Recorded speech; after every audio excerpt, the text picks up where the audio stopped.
E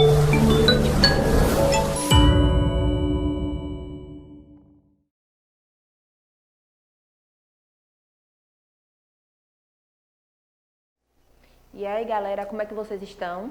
Vamos dar início a mais uma aula de História do 7º ano. Meu nome é Isabela Cruz, vocês já me conhecem, né? Sempre dou aula para vocês, claro.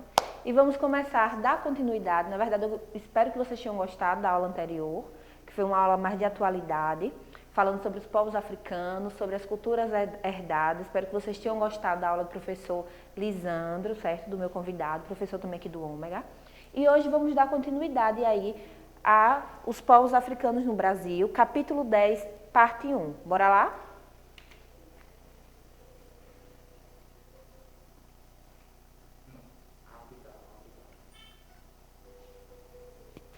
Chegaram os africanos. Na passagem do século XVI para o século XVII, no Nordeste principalmente, os senhores de engenho começaram a comprar africanos para substituir a mão de obra indígena. Então foram vários os motivos, a gente já citou, da substituição da mão de obra indígena pela mão de obra africana, tá?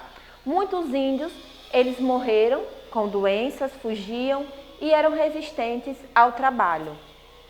A falta de indígenas nas áreas açucareiras, devido ao lucro que os traficantes africanos possuíam, adquiriam, com o tráfico pelo Atlântico, tá?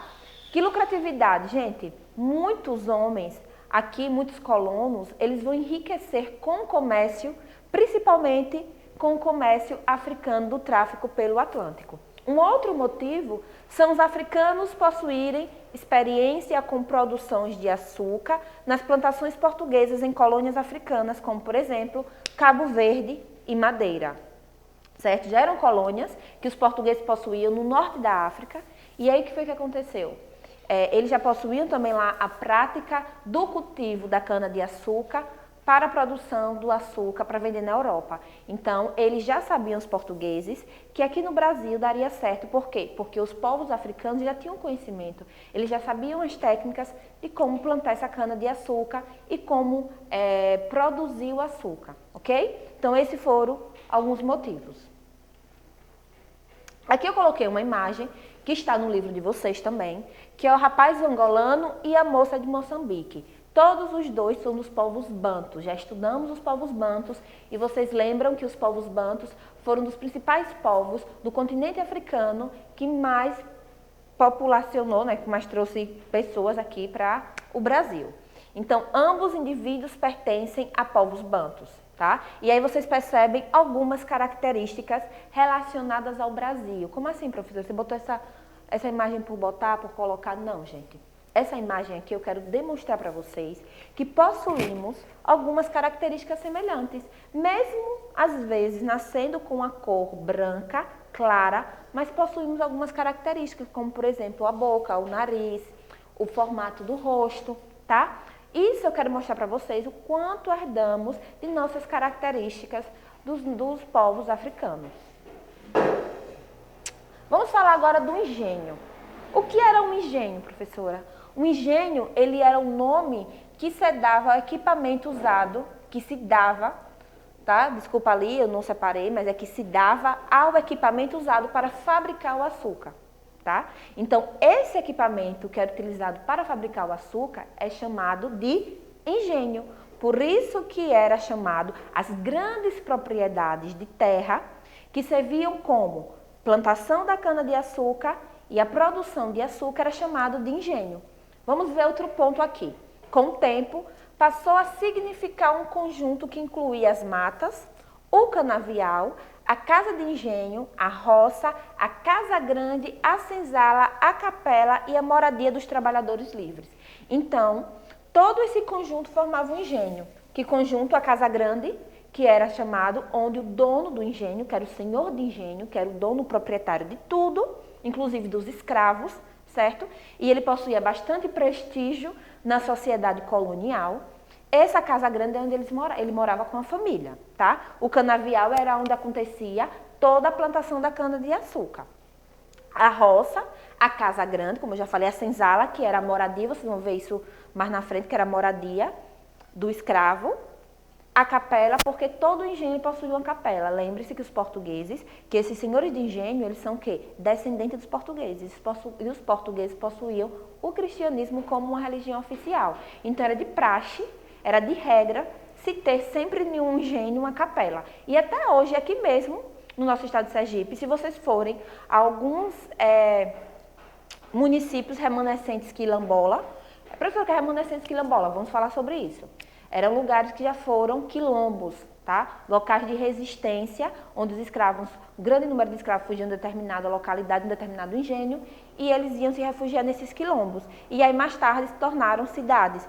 Por exemplo, temos aqui Laranjeiras, temos aqui Riachuelo, e lá, se vocês forem até hoje em algumas fazendas, que ainda há um grande plantio de cana-de-açúcar, nesses locais, principalmente em Riachuelo, você vai pelo caminho antes de chegar na cidade, tem várias plantações de cana-de-açúcar nesse local.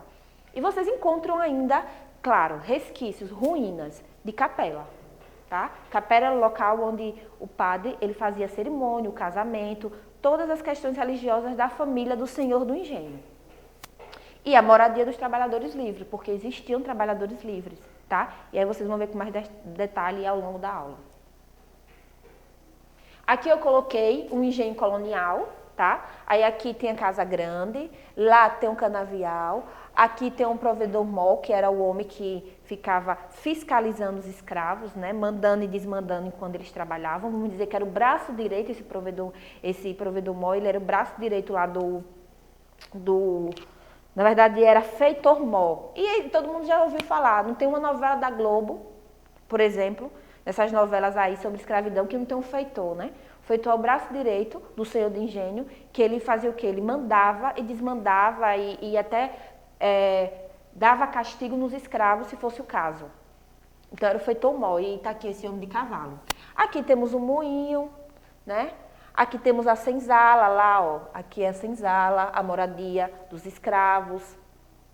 Aqui temos alguns locais que aqui eles estão trazendo lenha para colocar no moinho, que aqui, na verdade, é uma máquina que faz. Deixa eu ver só aqui. O nome dessa máquina, gente, é moenda. Aqui é a moenda, tá? Onde eles estão moendo a cana-de-açúcar, que é o moinho. O moinho é que faz funcionar a moenda, através da força da água, tá? E aí a gente vai vendo com mais detalhe depois. Então, era dessa forma, era estruturado assim, um engenho colonial. Então, vocês percebem que além da casa, de toda aquela estrutura, casa grande, a senzala, o local onde era produzido o canavial, tá? Moradia, aqui era a moradia dos homens livres, ó. Aqui é a moradia dos homens livres, tá? Ali é a senzala, aqui é a moenda, o moinho, a casa grande, o feitor, lá o canavial e etc. Já aqui tem um trabalho do engenho, né? Então, o trabalho, como era realizado? Vamos fechar aqui um pouco nessa imagem, tá? E aí eu vou explicar para vocês. E aí temos ali o número 1, isso. Fecha bem direitinho na imagem. Esse número 1, depois de plantar e cortar a cana, os escravizados, eles transportavam nos ombros ou em carros de bois até a moenda, tá? Esse era o primeiro passo do trabalho. O segundo passo é que na moenda, a cana era moída, o caldo escorria, tá? Por cálice até um recipiente grande. Dali era retirado em vasilhas e levado até a caldeira. Tá? E aí vamos ter o número 3. O número 3 é que na casa das caldeiras, o caldo era cozido em grandes tachos e se retiravam dele as impurezas. Daí o melaço grosso era colocado em formas de barro com um orifício no fundo e levados para a casa de purgar. Tá? E aí na casa de purgar, que é o número 4, o melado permanecia nessas formas até se cristalizar. Durante a formação dos cristais de açúcar, o furo das formas permanecia fechado. Depois era aberto, permitindo a passagem do mel. E aí, finalmente, o número 5, que depois da passagem do mel ficava só o quê? O açúcar. E aí era retirado das formas com o formato de um bloco duro, que era chamado de pães de açúcar. Eles eram encaixotados e transportados nos ombros dos escravos ou em carros de bois até os portos de venda. Repare os trabalhadores retirando os potes de açúcar das formas, tá? E aqui, ó, os potes de açúcar das formas, os trabalhadores retirando. Aqui já é o açúcar, só que é um açúcar o quê? Cristalizado, é um açúcar formato de bolo, né? Ainda está unido, ele ainda não foi dissolvido, porque naquela época não tinha tantas substâncias químicas, na verdade tinha, mas não tinha tanto conhecimento como atualmente, né? Que a gente pegar um açúcar quase que branco, branco, branco. Aí é o açúcar, mas é aquele açúcar mais, vamos dizer que o demerara não, tem um outro, que ainda é pior do que o demerara, que é bem escuro, tá? Então esse açúcar aí era bem escuro, era aquele bem artesanal mesmo. Mascavo, certo, gente? É aquele açúcar mascavo, bem forte. Agora vamos falar da América Portuguesa, um grande canavial. Então, na América Portuguesa, no período colonial, só existia canavial? Não, gente. Existia produção de outros produtos agrícolas, como, por exemplo, o fumo. O fumo é um produto agrícola que foi de extrema importância no período colonial. Inclusive aqui, viu, para Sergipe, para o nosso estado, plantávamos muito fumo, tá? E vendíamos para os europeus, em locais e municípios da Bahia, no litoral de Pernambuco. Então, não era predominante, era o principal. Por que era o principal, o açúcar? Porque era o produto agrícola mais caro na Europa, certo? Mas não era o principal. Era o principal, mas não tinha só ele, né? Tinha outros, como o fumo, que também era muito importante. Tínhamos a plantação de cacau também, em Salvador. Tinha grandes plantações de cacau. Tinha o algodão, que também é um outro produto agrícola que se destacava na venda para a Europa e que tinha um preço não igual ao açúcar, mas também uma lucratividade muito boa. E muitos comerciantes, inclusive, irão enriquecer vendendo esses produtos para a Europa e aí eles conseguem comprar terras e formar engenhos. Porque assim, naquela época, no período colonial, que estamos falando do Brasil, um senhor de engenho ele possuía muito o quê? Prestígio, né? E um comerciante possuía muito dinheiro. Mas o comerciante ele não queria só dinheiro, ele queria dinheiro e prestígio. Então ele queria sempre o quê? Por exemplo, casar com uma filha de um dono de engenho, porque essa filha do dono do engenho, ele herdaria e provavelmente ele teria prestígio, então ele não teria só o dinheiro. Então, eles procuravam um comerciante também, a busca pelo prestígio. A pecuária era uma outra prática, tá? Muito utilizada na colônia. Por quê? Porque era utilizado o animal, o boi, não para o corte somente, era o mínimo, né? O corte somente era mais para dentro do Brasil, da colônia, não era tanto para vender. Mas veja, o boi era importante, porque ele fazia o transporte de pessoas, ele fazia transporte de mercadorias, certo? Ele, por exemplo, vocês viram naquela imagem que o boi estava levando a lenha, certo? Para moenda. Então, a pecuária, a criação de animais, era importante como uma prática secundária, certo? É como se fosse, eu vou ter um animal como uma forma de ter o quê? Um transporte, por exemplo, certo? Uma forma de transporte. Então, o boi, a pecuária, existia, apesar de ser secundária, mas tinha sua importância. Existia, né, também chácaras. Chácaras eram áreas de terra menores do que os engenhos. Os engenhos eram áreas de terra extensas. Já as chácaras não, as chácaras eram menores, eram terras menores, mas que também nessas terras havia outras produções, como por exemplo, vamos lá, mandioca, milho, tá? Eles também produziam outros tipos de alimentos, até porque, gente, a colônia não vivia. As pessoas que viviam na colônia não viviam só do açúcar, elas precisavam de outros produtos para sobreviver, para complementar a alimentação. Então, essas chácaras que plantavam mandioca, milho, feijão, elas faziam esse papel. Então, portanto, o Brasil colonial, ele não produzia somente só o açúcar. Era a principal fonte de renda econômica, mas não era a única. Vamos falar agora um pouquinho da sociedade colonial. Como é que essa sociedade colonial ela estava organizada? Claro, dentro da hierarquia colonial, quem estava no topo da pirâmide era o senhor de engenho. Isso vocês já perceberam pelo que eu já falei, então vamos tentar aqui entender. A nobreza da terra, senhores de engenho, que eram os grandes proprietários de terra e que possuíam o quê? Uma grande quantidade de escravos e prestígio social. Tínhamos também os comerciantes, e esses comerciantes também eles tinham um papel importante. Só que eles não tinham reconhecimento, eles não tinham prestígio, como eu falei já para vocês. Muitos, eles juntavam grandes quantias de dinheiro para comprar grandes hectares de terra para formar engenhos, ou procuravam casar-se com filhas de senhores de engenho, que também era interessante para o senhor de engenho, porque muitos desses comerciantes aí emprestavam dinheiro ao senhor de engenho para comprar escravos, para comprar maquinário para a produção do açúcar. Então, havia uma troca de interesses, então provavelmente aquele senhor de engenho que tinha uma filha mulher, casava elas com um comerciante. Também vamos ter os trabalhadores assalariados, que são os conhecidos como os trabalhadores livres, tá? Esses não eram escravos. Então, tínhamos o feitor-mor, que administrava o engenho, vimos lá naquela imagem. Temos o mestre do açúcar, que controlava o trabalho de beneficiamento do açúcar. O purgador trabalhava na purificação do açúcar. O caldeireiro trabalhava nas caldeiras. O oficial de açúcar auxiliava o mestre de açúcar. E o feitor de campo, que vigiava e castigava os escravos.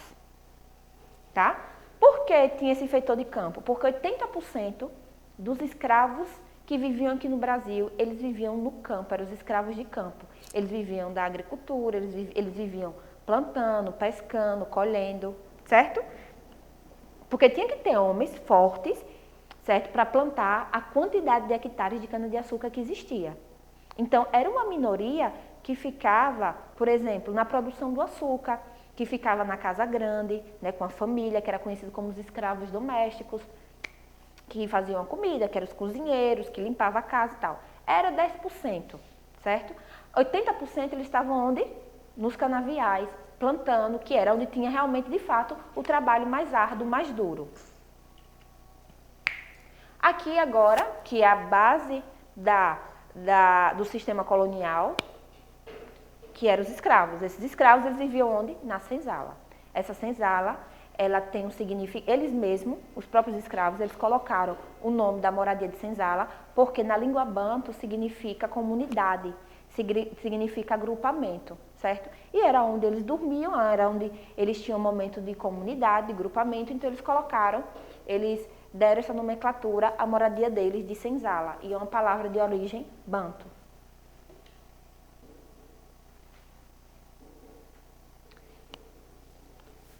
Para complementar aquela aula do professor Lisandro, para fechar um pouco aqui esse conteúdo, mas ainda vamos ter mais aula, tá, gente? Vai ter muita continuidade na próxima semana. Então, por hoje é só. Eu vou ficar aqui com essas atividades das páginas 222 a 225. Gente, não é 222 e 225, não. É da 222 a 225.